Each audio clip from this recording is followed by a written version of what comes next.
In the hunt for Streptococcus and Staphylococcus lab, students are trying to isolate bacteria from the genus Streptococcus and the genus Staphylococcus.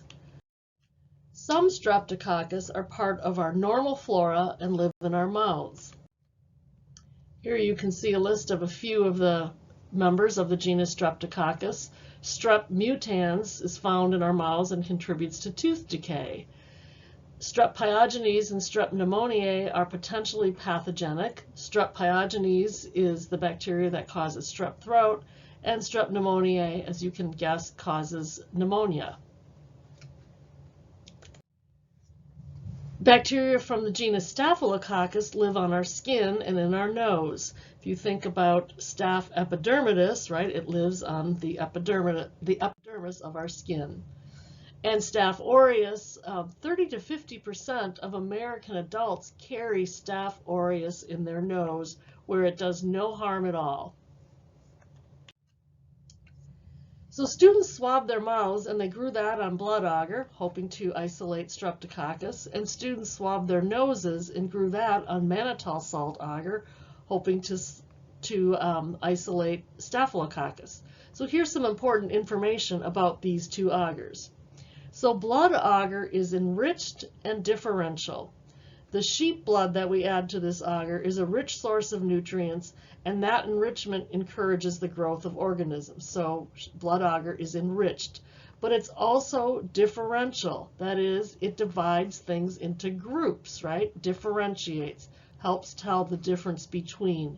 And in this case, what causes blood agar to be differential is the ability of bacteria to lyse red blood cells.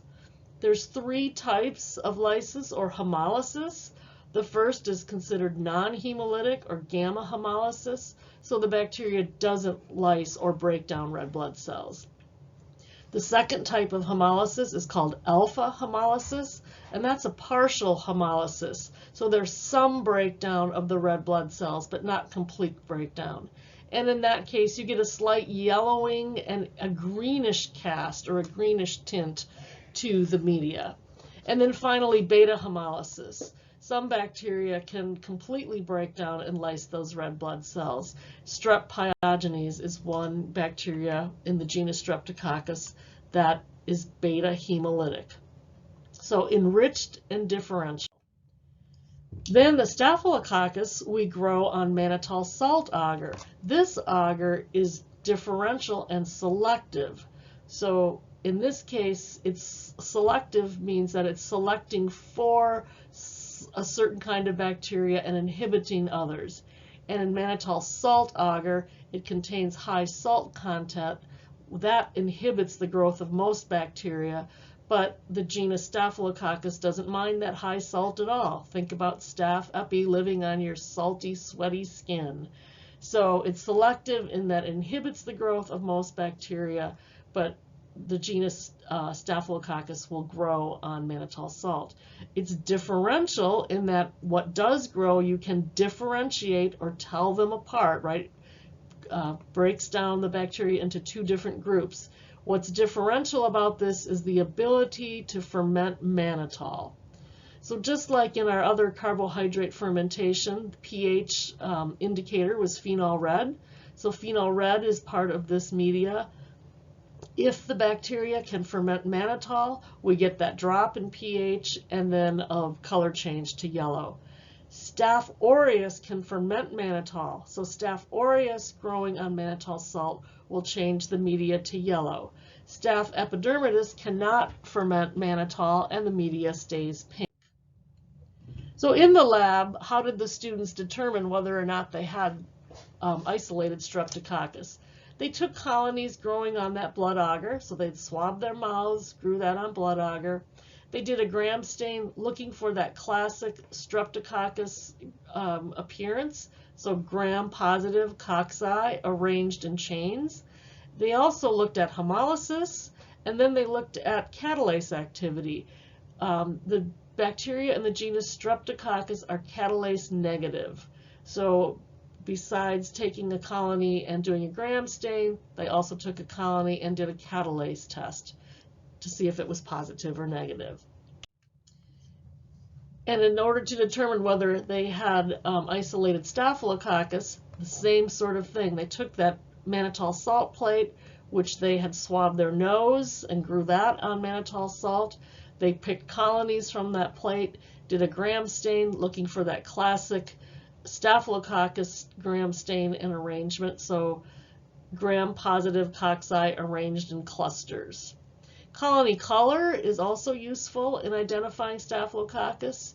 Staph aureus has that gold and yellow color. Staph epidermidis tends to be white, so you can look at the colony color on the mannitol salt agar.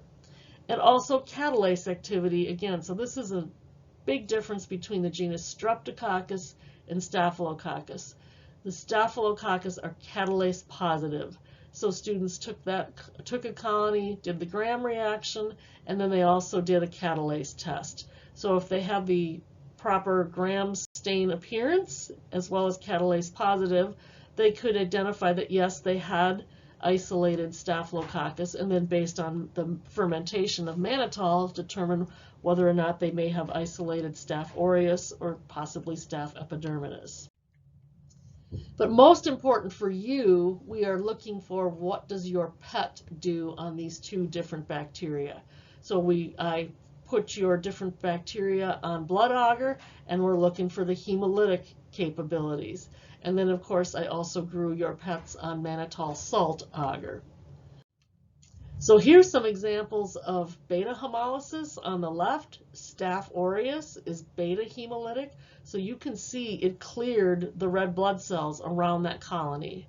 And on the right, we've got gamma hemolysis. So no hemolytic capability. You can see that the Pseudomonas grew on the plate, but you don't see any clearing. Now I know on that plate you see that little sort of clear spot. That's actually just a bubble in the media. So that has nothing to do with the bacteria growing on that plate. And then mannitol salt.